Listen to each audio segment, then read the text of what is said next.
All right. So we will go ahead and begin. Before we start officially, I want to do a quick poll question for the audience. If you all could, in the next 60 seconds, if you could please answer the question here, how do you rate your current knowledge of this topic?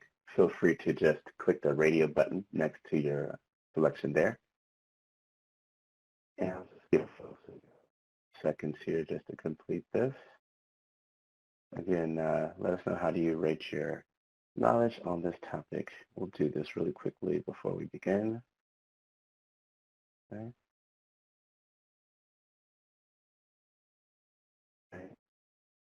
I'll give folks another 15 seconds before we start. Thank you for those who are answering the questions here. And again, to send, you'll just click the radio button next to your selection. There's a little bubble that pops up there. You can just click on it, and that will let you get the option there. All right. Great. Okay, looks like,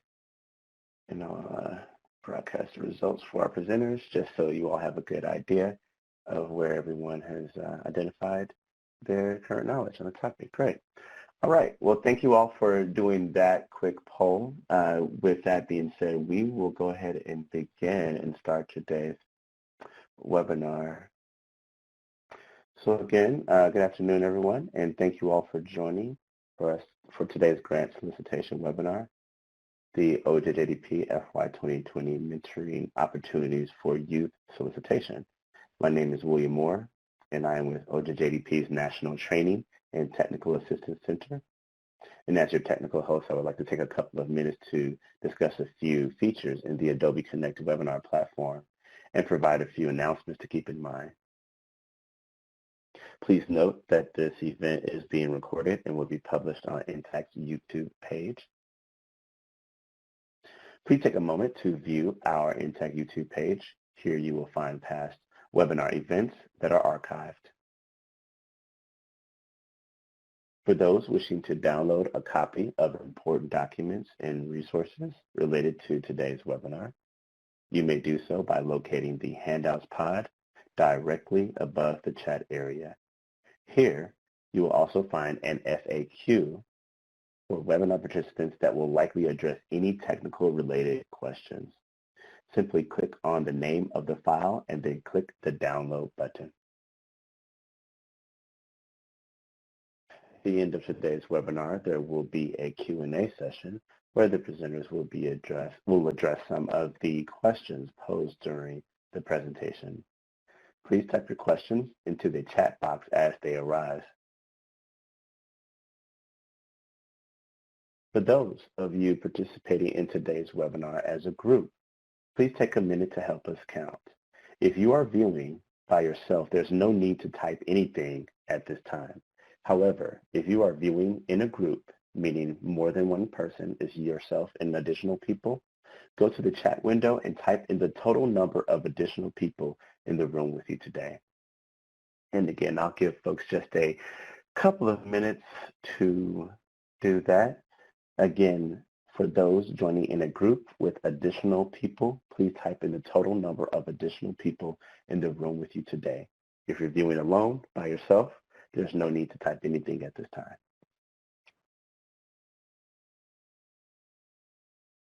Again, thank you all for joining us for today's presentation. I will now turn it over to Carrie Strug for today's webinar. Carrie, take it away. Thank you so much, William. Welcome, all of you. I'm excited to give you some additional information on the mentoring opportunities for youth solicitation this fiscal year. First off, though, we'll tell you a little bit about the vision of OJJDP. Well, we envision a nation where children are free from crime and violence, and if they come into contact with the system, the contact should be both just and beneficial. The mission of our office is to provide national leadership, coordination, and resources to prevent and respond to juvenile delinquency and victimization.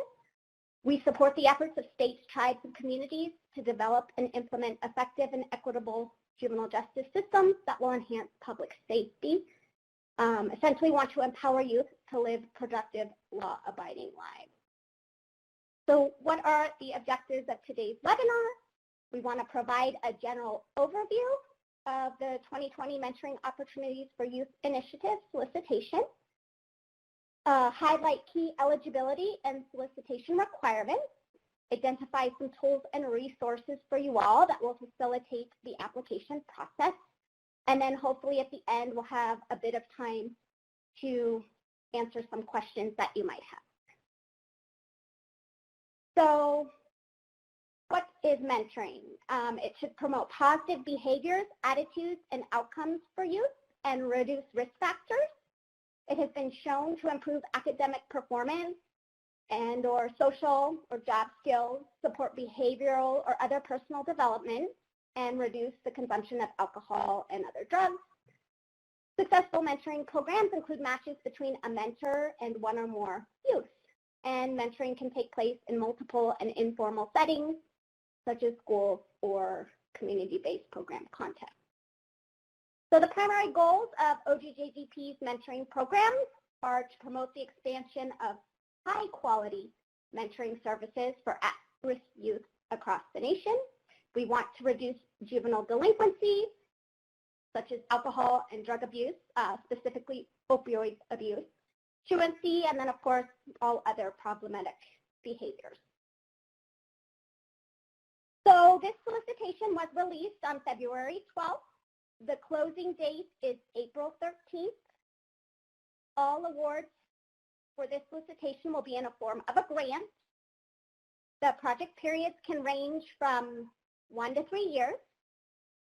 And for-profit organizations must forego any profit or management fee. So this is kind of the basics here. So the program-specific information for all these categories, programs to support and implement one-to-one peer and or group mentoring type services. The program should support enhancements to both improve access to and the impact of mentoring. Applicants in all categories must, this is non-negotiable, initiate mentoring services to youth who are 17 years old or younger at the time of admission. And this is something a little bit different this year. We're clarifying that funding can be used to support new mentoring matches or continue existing mentoring matches. So the program goals and objectives, we want to improve the well-being outcomes for at-risk and system-involved youth and reduce negative outcomes through mentoring.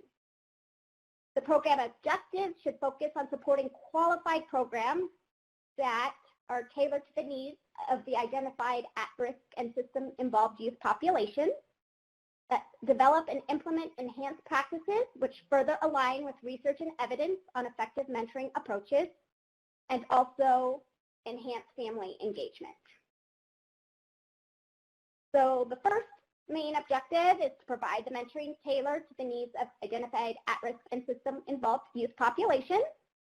So all applicants need to address how they will tailor their mentoring program delivery to the needs of their designated target population. You should describe the target mentoring practices under each of the 6 core areas of the elements of effective practice for mentoring. You can see the 6 areas there, and if you need additional information, we highly encourage you to go to OJJDP's National Mentoring Resource Center site. Again, applicants will need to describe the following. You need to clearly define your target population or populations. You need to identify the risk factors and service needs associated with the target population. And you should explain how your proposed mentoring approach will appropriately respond to the unique needs of the target population in a way that is likely to promote the positive outcomes that we want to provide you. The second objective of the solicitation is to develop and implement enhanced practices which further align with research. Again, the 6 core standards of practice, which are listed within the elements of effective practice for mentoring, you can find on OJJDP's National Mentoring Resource Center site. We want you to identify enhancements in one or more of the 6 core standards of practice to integrate additional evidence-based practices. Here's a link for some additional resources. And again, we want you to promote family engagement because we know this is very beneficial. So there are 5 categories within this solicitation. Category 1 is the National Mentoring Program. Category 2 is the Multi-State Mentoring Program. Category 3 is mentoring programs for youth involved in the juvenile justice system. Category 4 is mentoring strategies for youth impacted by opioids and drug addiction, specific to project sites. And Category 5 is the statewide and regional mentoring initiative for youth impacted by opioids and drug addiction. I'm going to go through all of these and discuss the eligibility, the budget amounts, and some priority considerations. So the National Mentoring Program, this category pertains to organizations with the widest reach. National organizations are defined as having active chapters or subrecipients in at least 45 states. So if you're not in 45 states, you do not qualify. The nation's headquarters must submit the application.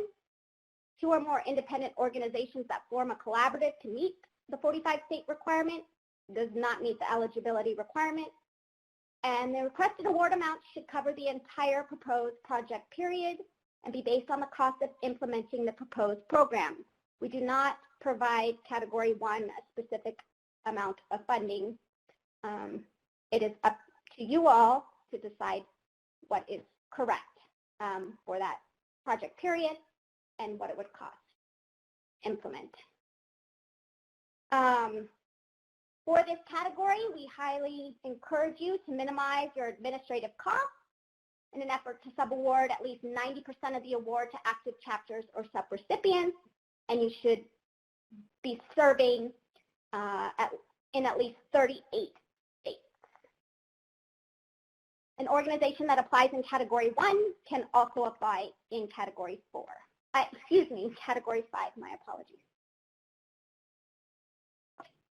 So oftentimes we get asked, was an active chapter or subrecipient? For purposes of this specific solicitation, we define it as a local branch of an organization or a local affiliated organization. So these relationships need to be formalized in a contract or some sort of written agreement between the parties involved, and they must predate this solicitation. So relationships formed to meet the eligibility of this solicitation do not constitute an active chapter or subrecipient. So the target population should include those at risk for delinquency or victimization and or those involved in the juvenile justice system. In this category, applicants must develop and implement a plan to serve American Indian and Alaska Native youth, both on and off reservation. This is new this year in terms of applicants are expected to include information that highlights how their mentoring model will directly address the impact of bullying, including cyberbullying, on the youth served in their program. And we also encourage applicants to target mentoring services that incorporate opportunities for youth and law enforcement engagement. In addition to the previous slide, we also encourage the target population to be children with active military duty parents, children of incarcerated parents, youth with opioid or other substance abuse problems, and youth in rural communities. So moving on to Category 2, the multi-state mentoring program. This category pertains to organizations that have an established mentoring program for at least 3 years and have active chapters or subawardees in at least 5 states, but fewer than 45 states. There's up to $2 million in funding for the minimum requirement of at least 5 states. You can apply for up to $4 million in funding for programs that demonstrate the broadest reach. So clearly those that are in 35 to 45 states can apply for more funding than if you're in 5. We plan on making up to 12 awards in this category. Again, just like category 1, 2 or more independent organizations that form a collaborative to meet the eligibility requirements for this specific solicitation. That's not okay. It does not meet our eligibility requirements. An organization in this category, if you apply in category 2, you may also apply to receive funds in category 3 and or 4. So just to articulate a little bit better, when we talk about the broadest reach, if you want to apply for, that extra funding over the $2 million, you should address how your proposed mentoring approach will reach a diverse and broad population of youth. The things we're looking at are the number of states where your organization can show a history of providing mentoring services through subawards, the number of states where your organization proposes to use the awarded grant funds from us to provide mentoring services, the number of program sites where you can demonstrate a history of providing mentoring services through subawards, the number of program sites where you propose to use the awarded grant funds to provide your mentoring services. We want you to tell us about the number of youth you plan on serving, the number of mentors you plan on recruiting, and the diversity in the youth you will serve. So the target population here, just like category 1, should be youth who are identified as at risk for delinquency or victimization or are involved in the juvenile justice system. Applicants, again, this year are expected to include information in their application that highlights how their mentoring model will directly address the issue and impact of bullying, which includes cyberbullying, on the youth that you serve in your program. Again, we also highly encourage applicants to support the unique needs of children with active military duty parents, children of incarcerated parents, youth with opioid and or substance abuse problems, and youth in rural communities.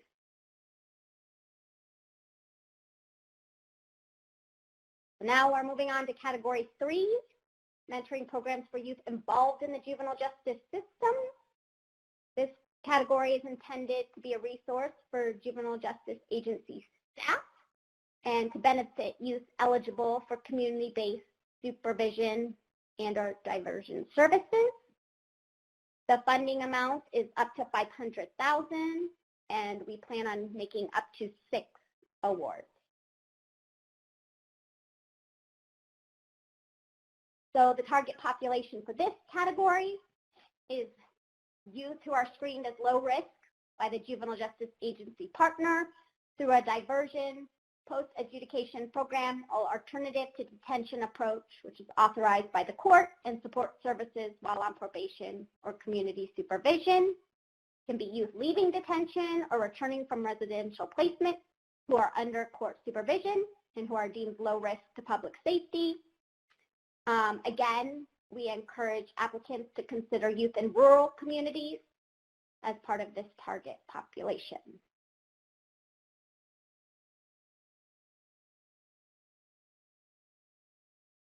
So eligible applicants are limited to private organizations. Those are nonprofit and for-profit organizations. This includes tribal nonprofit and for-profit organizations as well as faith-based organizations. The applicant must, this is not negotiable, have an operated established mentoring program for at least 1 year. And this year, you need to show us your mentoring organizational history. You're going to attach a document that demonstrates the time frame for when the organization has provided mentoring services. It can include a start date of when you provided the mentoring services. It should be on your agency letterhead. If you have an organizational website or you have press releases, feel free to include those as well. Again, we will consider applications under which 2 or more entities would carry out the federal award, but only one entity may be the applicant, the lead applicant. Others should be subrecipients, like in years past. Okay, this is continuing on if you have a lead applicant and working with the Juvenile Justice Agency, you should have a demonstrated partnership. And while a MOU is not required, the time of application, you should describe the partnership and its importance to the program model. But those that do have a fully executed MOU at the time of their application submission are going to receive priority consideration. Additionally, for this category, category 3, we are encouraging applicants to provide opportunities for youth and law enforcement engagement as part of your program model.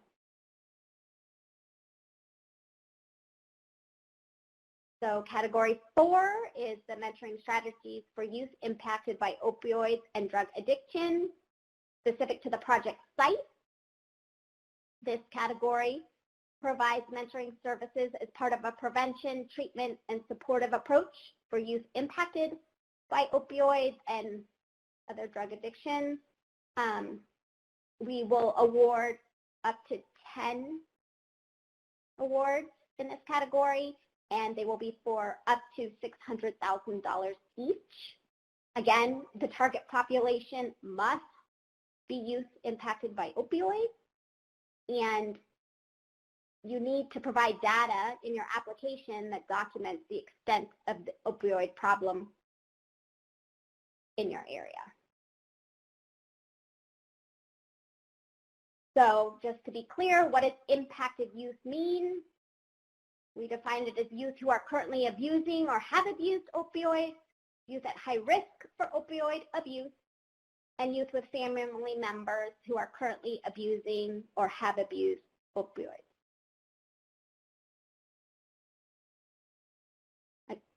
Eligible applicants for this category are limited to private organizations, that's nonprofit organizations, for-profit organizations, including tribal, nonprofit, and for-profit organizations, as well as faith-based organizations.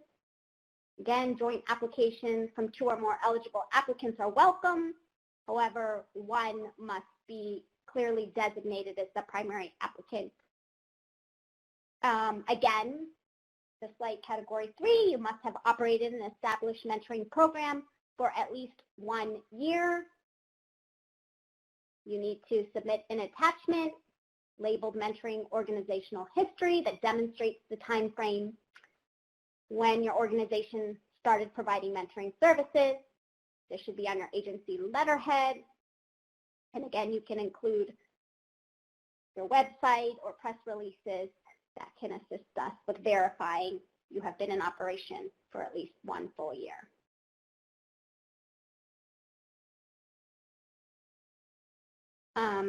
Once again, we need to make sure that you have a demonstrated partnership with a public or private substance abuse treatment agency.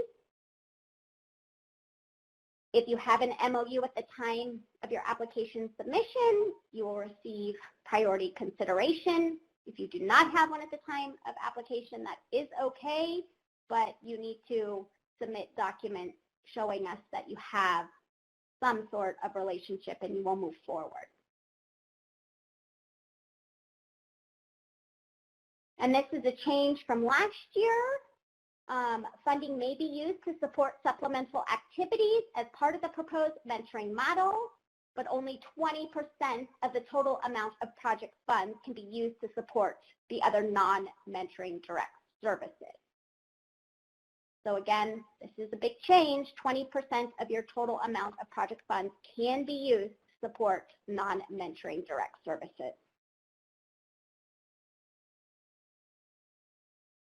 And the last category, category 5, the statewide and regional mentoring initiatives for youth impacted by opioids and drug addiction.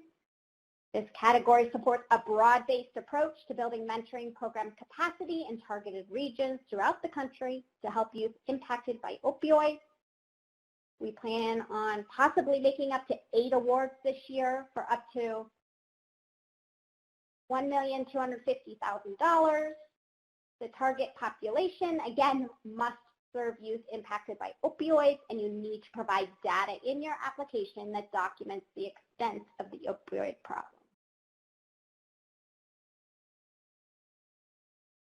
Much like our previous category, the project sites, category 4, we want to clearly define what we mean by impacted youth.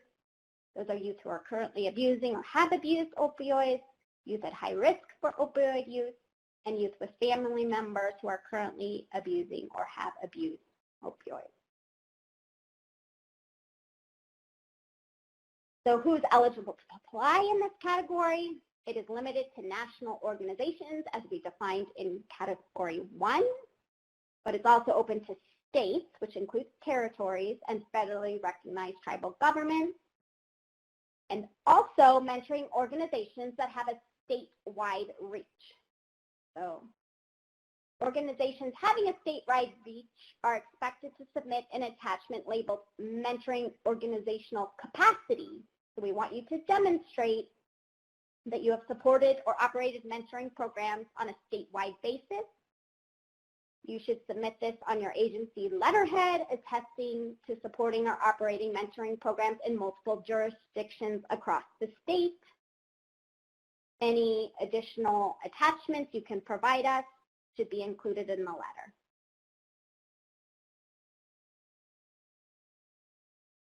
All recipients in this category must forgo any profit or management fee. And much like category 4 this year, category 5 applicants can use funding to support supplemental activities as part of the proposed mentoring model. However, it can only be up to 20% of the total amount of project funds.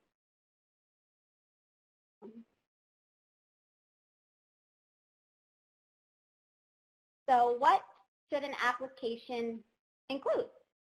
Your SF424, your project abstract, your program narrative, your budget detail worksheet and budget narrative, an indirect cost rate agreement if you have one, tribal authorizing resolution if that's applicable to you, financial management and system of internal controls questionnaire, disclosure of lobbying activities, and also disclosure of pending applications.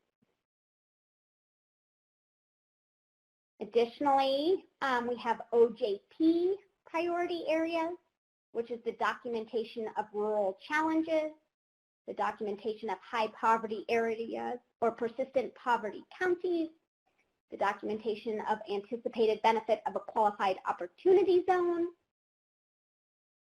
We also, if you're a DOJ high-risk grantee, you need to provide disclosure and justification, and something everyone, all 5 categories are required to provide an executive summary chart. This is part of the basic minimum requirements. You definitely need to have this executive summary chart as part of your application. And here is the executive summary chart. As you can see, all 5 categories need to tell us the number of youth that they will serve.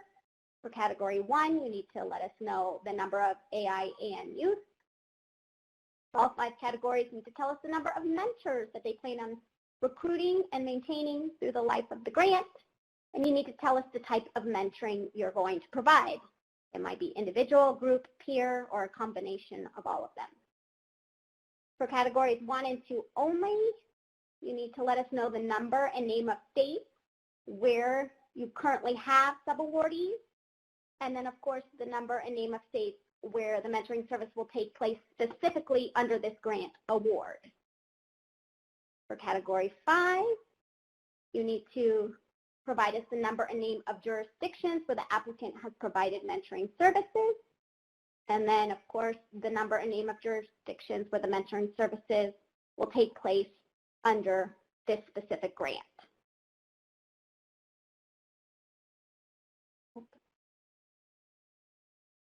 So again, I just want to make this very clear. Applicants must provide information on the number of active chapters or subawardees and the states where they are located for category 1 and 2.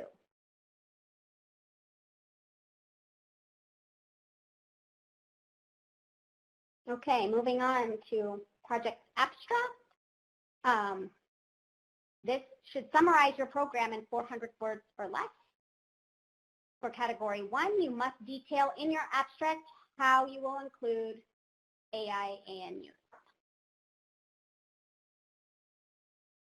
The project narrative, there's a 30-page limit. So if you go over the 30-page limit, we will not review those additional pages. Within the 30 pages, you should include your statement of the problem, the goals, objectives, and performance measures, the project design and implementation, the capabilities and competencies, and then your letters of support and or if you want priority consideration, that MOU at the time of your application submission for categories 3 and 4.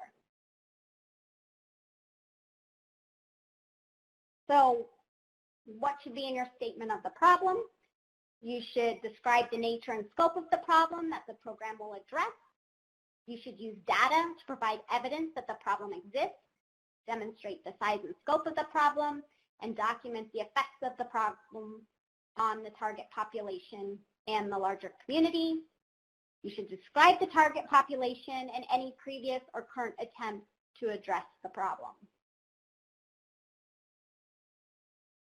So the applicant goals, objectives, and performance measures. You should describe the goals of the program and identify your objectives. You can look at our performance measurement list at this link. We do not require you to submit performance measurement data with your application, but performance measurements are included as an alert that we will require successful applicants, those that are awarded, are going to have to submit specific data as part of their reporting requirements. Therefore, applicants should indicate an understanding of these requirements and discuss how they will gather the required data should they be awarded. So the project design and implementation, you should detail how the project will operate throughout the funding period, and also, of course, provide us the strategies that you will use to achieve the goals and objectives. Again, those objectives are to provide mentoring tailored to the needs of identified at-risk and system-involved youth populations, to develop and implement enhanced practices that further align with research, and to incorporate family engagement.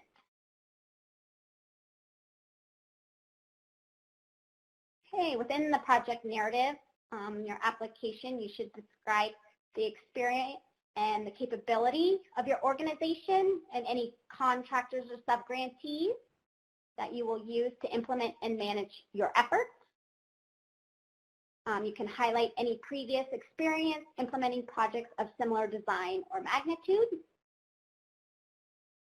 You need to describe how you will meet each of the qualifications outlined under priority consideration and project-specific information for the category under which you are applying.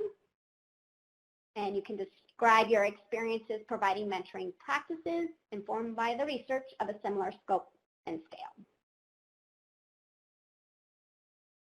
So more on the capabilities and competencies.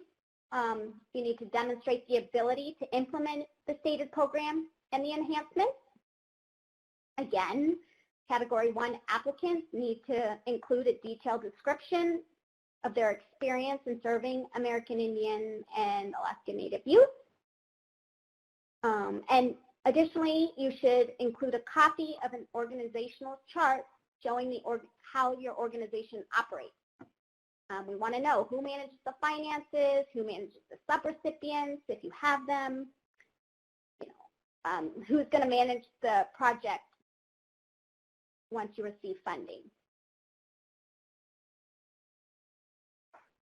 So we've touched on the demonstrated partnerships for categories 3 and 4. The lead applicant should include a signed and dated letter of support or an MOU. So for Category 3, it will be with a juvenile justice agency, or for Category 4, it should be a substance abuse treatment agency. And what should be within this document? It's expression of support for the program and a statement of willingness to participate and collaborate, a description of the partner's current role and responsibility in the planning process and the expected responsibilities once the program is operational, and estimate the percentage of time that the partner is going to be involved in the planning and operation of the project. Okay. The budget detail worksheet and budget narrative. These documents should be very thorough and clearly describe every category of expenses that we have listed. OJP expects proposed budgets to be complete, cost-effective, and allowable. In addition to that, all applicants should budget funds to support as many as 2 staff members to travel once each year of the project, participate in a 2-day national meeting as OJJDP directs. So set aside approximately $2,000 per person for 2 people each year, during the life of the grant. Some other items that should be included in your application is information on proposed subawards, if that's applicable to your category and application submission. Information on proposed procurement contracts, again, if that's applicable to your application. And then some additional attachments are the timeline or milestone charts, as well as job descriptions outlining roles and responsibility for all key positions. These additional attachments can be found on page 17 of the solicitation.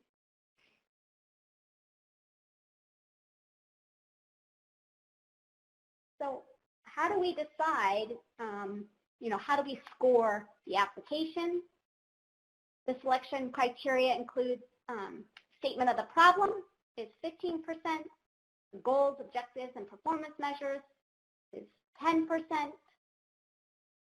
the project design and implementation is 35%, capabilities and competencies is at 35%, and then your budget is just 5%. We're looking at cost effectiveness and the amount of direct services that you're using to assist these youth.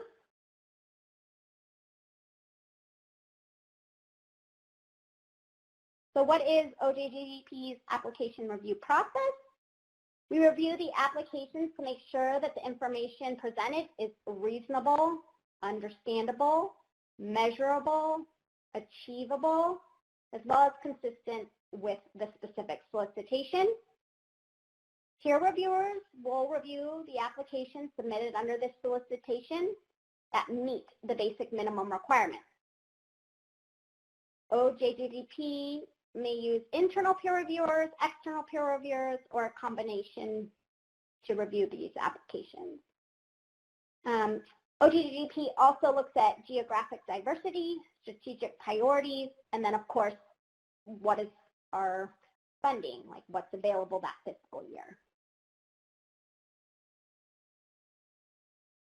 So how do you apply? All applications have to be submitted through grants.gov. We really urge all of you, please, to submit your applications at least 72 hours prior to the application due date. We want to allow time to receive validation messages or rejection notifications so that you can correct these things in a timely fashion.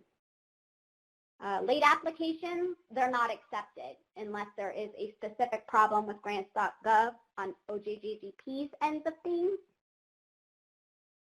OJJDP strongly encourages all prospective applicants to sign up for grants.gov email notifications regarding this solicitation, because if the solicitation is modified, those individuals who have signed up for the update will automatically be notified. So you register with grants.gov as soon as possible because this process can take some time. You need to possibly get a DUNS number because if you don't have this, you should get on it right away. Here's the information, the website and the number.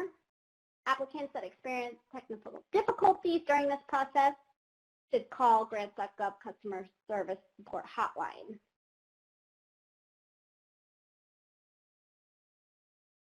And then here are just some resources that might be beneficial to you while you are putting your application together. Of course, you're going to want to look at the solicitation. Our DOJ financial guide is a huge document, but there's a lot of great information in there. Allowable, non-allowable costs. The National Mentoring Resource Center is a phenomenal guide. We referenced it regarding the elements of effective practice, and so you might want to look there. And then there's grant writing tips at these sites that you might want to take a look at.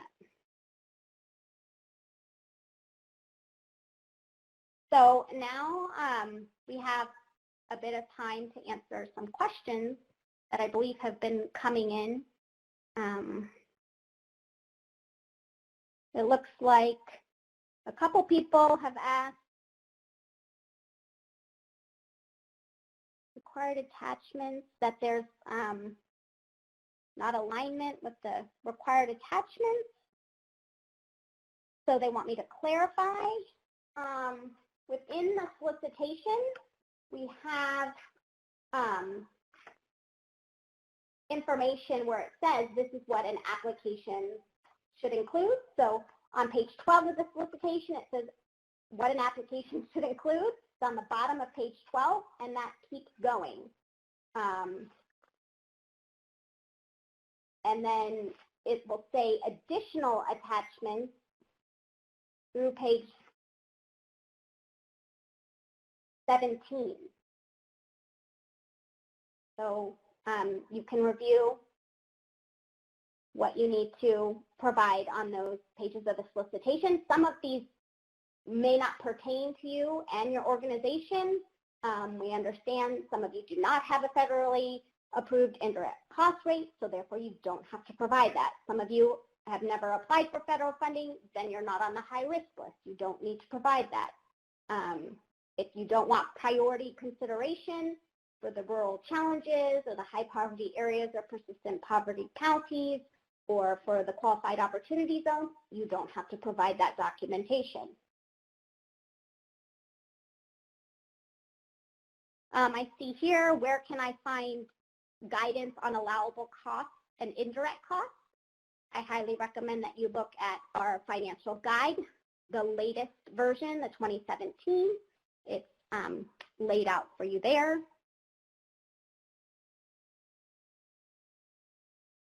And then we have here the total available for the entire project or per year. It's the entire project. The amounts listed within the solicitation is for your entire project, which can range, it's up to you as the applicant, from 12 months to 36 months.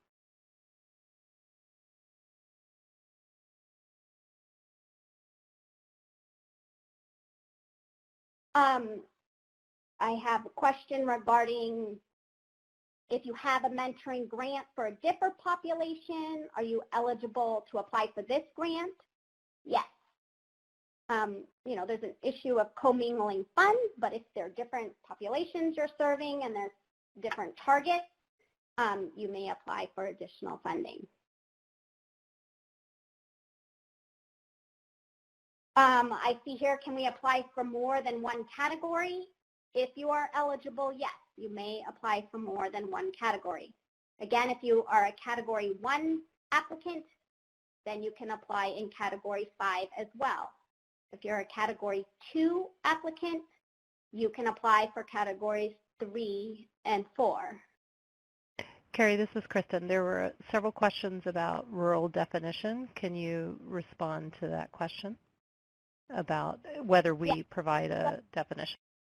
So within the solicitation, there is a link of how we define rural on page, under the OJP priority consideration. So on page 10, you can gather more information from those links. It's towards the top of the page. In terms of under the rural priority, applicants must describe what makes the geographic service area rural.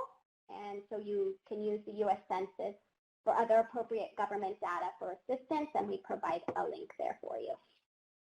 So I have a question in terms of if you have 3 sites, can you apply for funding for a new additional site? And yes, I believe so. Is the anti-bullying information requested in category 2 new? And yes, the information on how your mentoring program model addresses bullying, including cyberbullying, is new this year as a focus area for categories 1 and 2. I just want to, as Alyssa has pointed out, additional questions can be answered by the response center. Provides the number there. I see a question regarding the ratio of affiliates to budget, and as stated in this presentation, we want to know like the number of states that you're currently in, the number of sites you're currently in, the number of states and sites you plan on providing services under this specific grant award. So there was a list of items that we are looking for that broader reach if you want additional funding. So our RFP this year, the solicitation was condensed down quite a bit. So there was more information provided in this webinar than there is in the actual solicitation in terms of goals, objectives, and performance measures. Specific questions regarding eligibility for various categories and various entities, and so I'm going to refer you back to the specific solicitation. Eligibility starts on page 1 and it goes through page 3 of the solicitation. It's different things for different categories. I see here, can you elaborate on the 20% for non-direct mentoring service? Does that mean administrative costs? No, that was specific to category 4 and 5, and it's specific to non-mentoring, but still direct services. So you're collaborating, you know, with a substance abuse agency, and so that's where the 20% of funds can be delegated. Yes, this webinar will be sent out. There will be a specific link, correct, William? Yes, we are recording the webinar, and it will be available on our YouTube page. So you can have access to that. And it's also available on top of the handouts here. It looks like, what does the note mean in category 4 title? Project site. The term project site just differentiates from category 5, which was more the national and statewide reach. Project site is like a particular organization, a particular site. I saw Kristen answer to questions regarding veteran organizations. Unfortunately, they received the same priority as all applicants. I see some question regarding funding, and I just want to tell everybody we really prefer funds be used for direct service in terms of assisting those youth versus construction or, you know, other administrative costs. So you can look at the DOJ financial guide and see what's allowable or unallowable, but of course we really encourage applicants to put as much funding as possible into the direct service towards the youth. I'm asked here, where does the executive summary chart go? It is to be added as an attachment, and it should be titled Executive Summary Chart.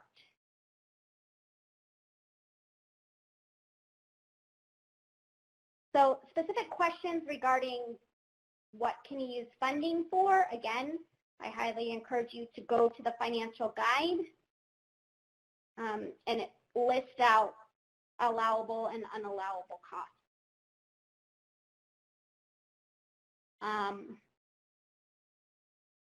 I see here we're asking questions regarding matches. You can have new matches as well as continuing matches. However, we want you to provide us in your application that information. We will continue this amount of matches. We will make this many new matches. I see here a question about an evaluation. Is it required? And no formal evaluation is required. This is for direct service. Our performance measures are just you collecting the data of your program. So I have a question regarding the age. Is it 17 and older or just 17 and younger? You need to start services at 17 years old or younger. So the logic model should not be included in the program narrative. It would be an attachment. I see here a question regarding a specific county and a service agency that has a mentoring program. Can they apply for Category 3? If you can prove to us that you have had an established mentoring program for over a year, you should be eligible to apply. The MOUs should be included as an attachment. So I think we are running up on time. However, as stated earlier and as up on your screen, additional questions that weren't answered today can be directed to the Response Center. We will provide them the information if needed. I do see here regarding, is there more detail on what it means to be an established mentoring program? And within our solicitation at the bottom of page 2, as well as on page 3, in terms of, mentoring organizational history, we want to know the time frame your organization has provided mentoring services, and you need to be able to prove to us that you've been in operation. Okay. So again, feel free to digest the information and send additional questions to the Response Center. All right, perfect. Well, thank you all for joining. And again, thank you to Kristen and to Carrie for providing information about the solicitation and providing this great presentation. Before we wrap up, we do just have a few brief reminders and announcements for everyone. First off, please make sure that you stay in touch with OJJDP's InTech by following us on Facebook or joining our listserv. If you would like to get in contact with OJJDP, feel free to contact the OJJDP TTA Help Desk. The contact information is on this slide. Do you have a training or technical assistance need? Well, if you do, please submit your request to OJJDP's TTA 360 platform. The platform can be accessed on the link on this slide. And as a reminder for those who've asked and for several who were interested, we will have today's webinar available on our YouTube page. The YouTube links are live on the PowerPoint presentation in the handouts pod. And if you all would, please be sure to check out these upcoming events that we have on March 17th and March 26th. Again, these registration links are live and you may access them accordingly. Also, check out these two upcoming events that we also have as well, set for March the 12th and also for April 23rd. Again, these registration links are indeed live. And before we wrap up, just a couple of quick, really quick poll question for the audience. How do you plan to apply the information from this webinar in your work? You may select the box that correlates to your answer. And I'll give folks just a couple of seconds to indicate. Again, take your mouse and you can select which of your options correlates to your answer. And again, I'll give folks a few more seconds to go ahead and provide this information. Again, any information you provide for us, and it's completely up to you if you would like to complete the poll, but this will indeed help us to better create webinars and provide information to help us with future webinars that we have. And I'll just give folks a couple of more seconds.